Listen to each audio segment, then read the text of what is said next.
Branch accounts.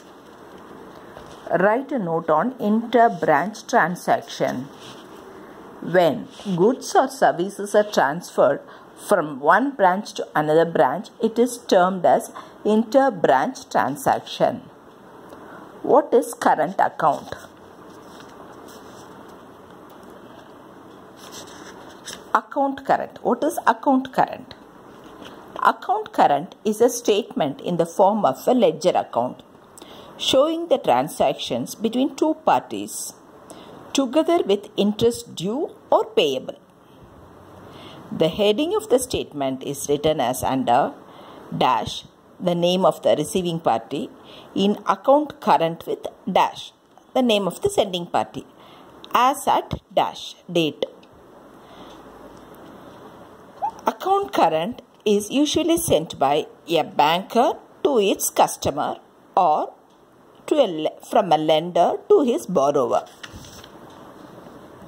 Red ink interest. Explain.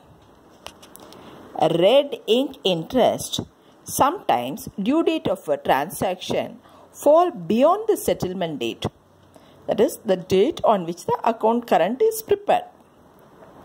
In such a case, days are counted from the settlement date to the transaction date and entered in the days column with a negative within bracket sign.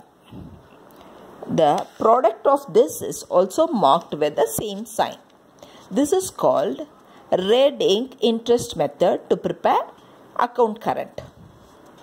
And then next question is explain various types of branches. The branches are of three types. First, the branch. From the accounting point of view, there are three types of branches. Branches not keeping full system of accounting.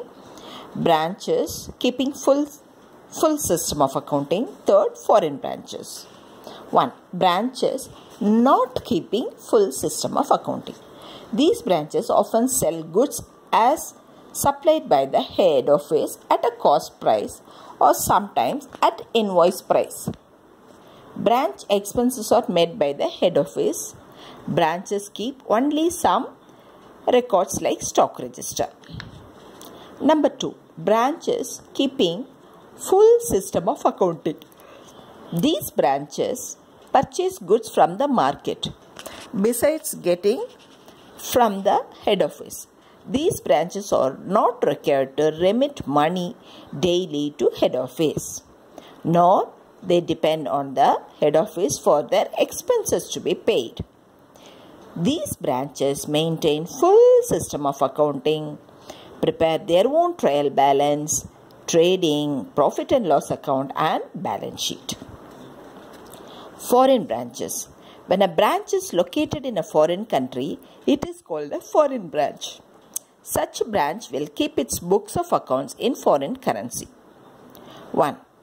Cash in transit. The difference between the cash remitted, accounts appearing in the head office, trial accounts, the difference between the cash remitted, accounts appearing in the head office trial balance and branch trial balance is termed as cash in transit. Goods in transit.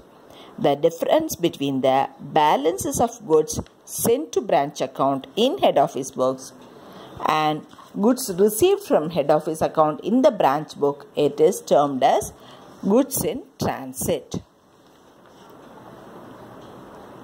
What is meant by average due date?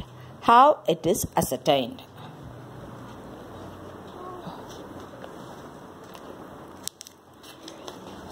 Average due date is the arithmetical average of due dates. It is the date on which payment is made by one installment instead of several payments due on different dates, where no party suffers the loss. The average due date is calculated as take one date as the base date, also called the zero date. it is better and easier to take the due date of first transaction as a base date. Calculate the number of days from the base date to the due date of each transaction. 3. Multiply the number of days so calculated by the corresponding amount of transaction. Number 4. Get the total amounts of transactions and the amounts of the products separately. And then divide the total of products by total of amounts. The result is number of days. Calculate the date by counting the number of days from the base date. This gives the average due date. The formula for the average due date is as under. How? Average due date is equal to base date plus or minus total amount of products divided by total of amounts. I am repeating it again. Average due date is equal to base date plus or minus, this is a fraction, total of products divided by total of amounts. That is how this average due date is calculated. So this is the end of this chapter also.